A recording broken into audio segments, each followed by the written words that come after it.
Hello, and thank you for tuning into this week's Mayor's Update. As always, we have a lot of important information to share with you this week, especially in a jam-packed update like this. So please feel free to share this video with your friends, your family, relatives, and anyone else who you think might find this information helpful over the course of the coming week. I want to start off by issuing a correction to a statement I said accidentally wrong last week. Last week I accidentally said that yard waste collection takes place the first full week of the month and the third week of the month from April through November, and I was wrong, and I just want to correct that here. The only time that we offer yard waste twice a month is in the month of November.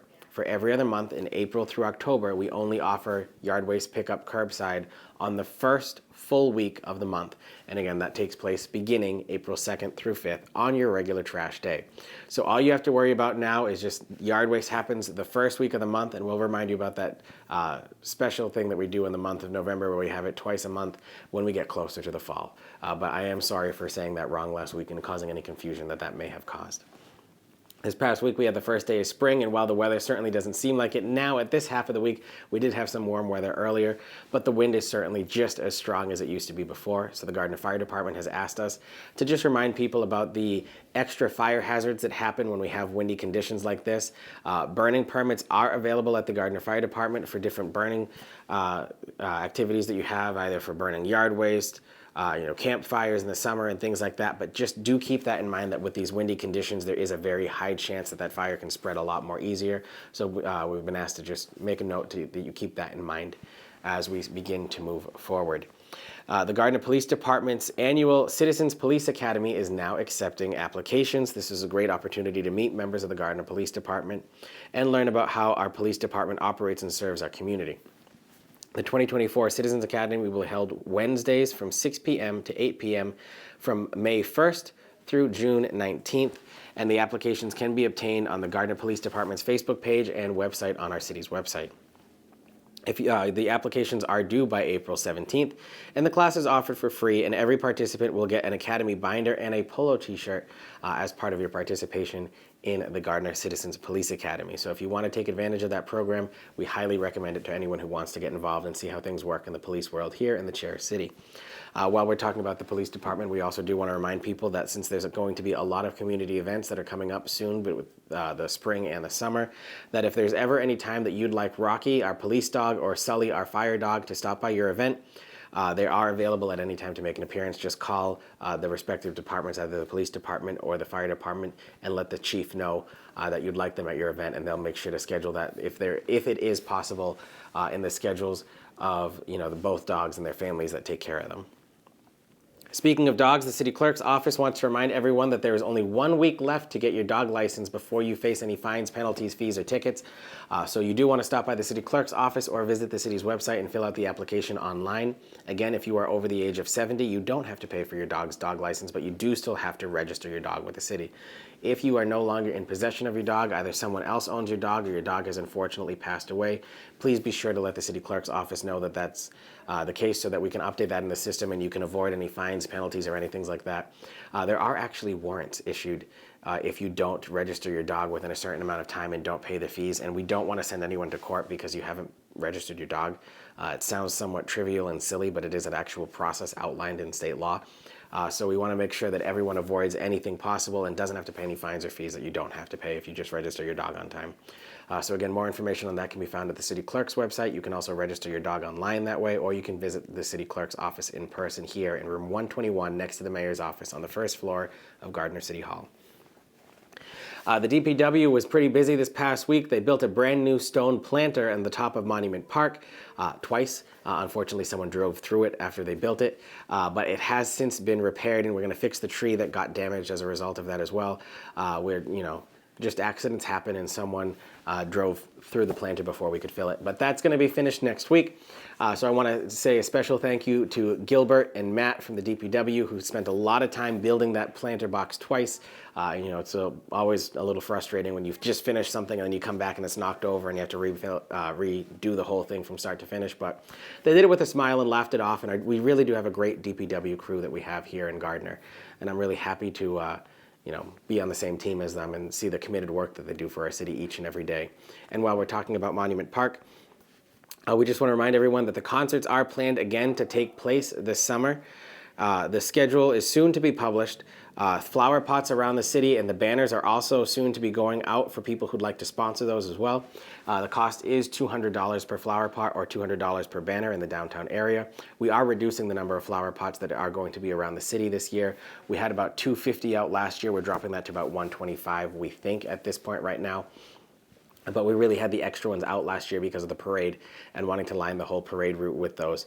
So anyway, I want to thank Councilor Judy Mack, our City Purchasing Director, Josh Cormier, and our City Director of Public Works, Dane Arnold, who are on the committee that will review the bids for the different flower shops to sell flowers to the city so that we can plant those in those flower boxes.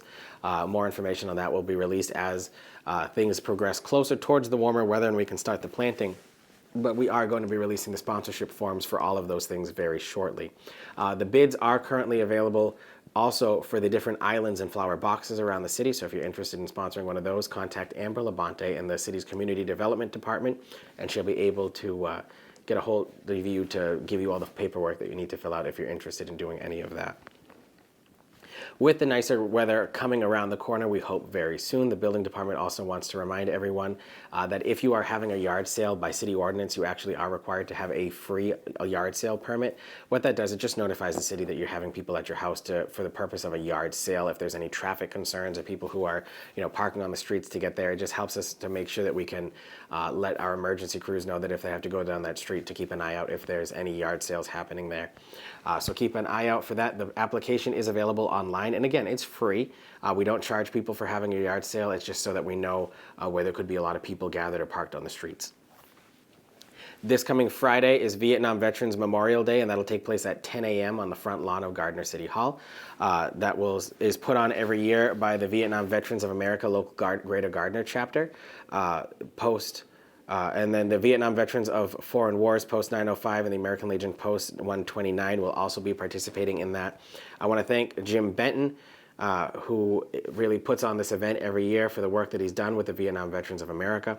Again, the location of this will take place in front of the Vietnam Veterans Memorial in front of Gardner City Hall, in between the Annex Building and the City Hall main building on the front lawn. Again, that'll take place at 10 a.m. this coming Friday.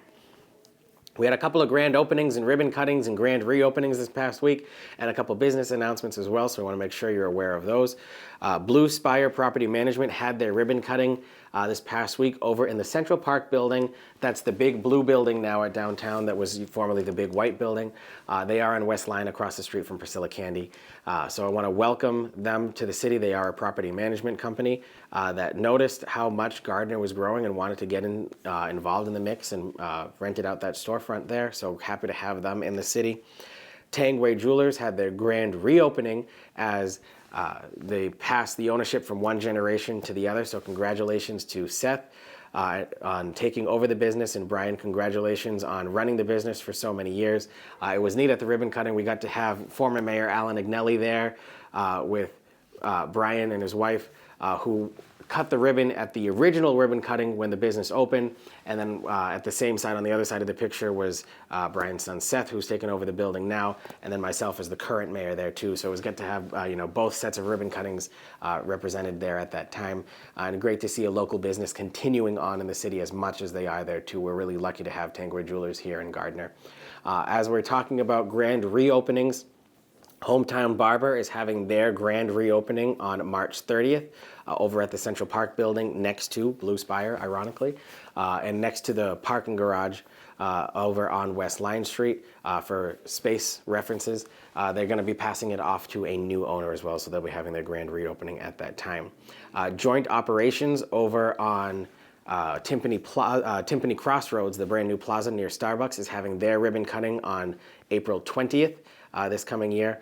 And then we are still moving forward with the other new businesses. Aldi got their occupancy certificate this past week, and they're set to have their grand opening on April 4th. Five Below has gotten some of their permits from the city. Chipotle's working towards their demolition of the Santander Bank that used to be there so that they can build their new property there. Jersey Mike's is starting their permitting with the city. So again, we've got a couple other ribbon coming up with joint operations on 420, and then Chris Guerra Studio over on Park Street is going to have their ribbon cutting sometime in May as well. So we'll remind you about that as we get closer to all of those.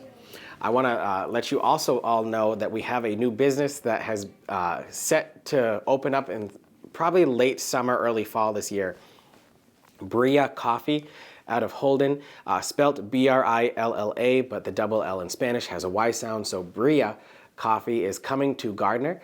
It's a local family from the town of Rutland who has operations right now in Holden and Northborough and wholesales coffee as well. Their family actually owns the coffee orchard down in Nicaragua, where they pick the beans, ship them up here. The beans are roasted and then sold wholesale, and then also in their different coffee shops. They're looking at having a full-service coffee shop and restaurant in the Bullnose building located at 25 Main Street, where the two lion statues are. They'll be doing full bakery work, coffee shop work, restaurant services for breakfast, lunch, and dinner. They are planning on getting a liquor license as well, so you can go from having a coffee in the morning to an espresso martini at night. Really excited to see the work that they're going to be doing in downtown Gardner. So great to see that business coming in there and really, adding a new life to a space that's been vacant for almost a decade now. So thank you very much to Alexis and Osiris Vallejos for the work that they're doing to invest in the city of Gardner now at the heart of our downtown. We want to remind people that Holy Family Academy is having their annual gala. This will take place on Saturday, April 6th at the Colonial Hotel, beginning with a 5:30 cocktail hour and silent auction and a 7 o'clock dinner with dancing to follow. More information on that can be found on Holy Family Academy's website and social media platforms.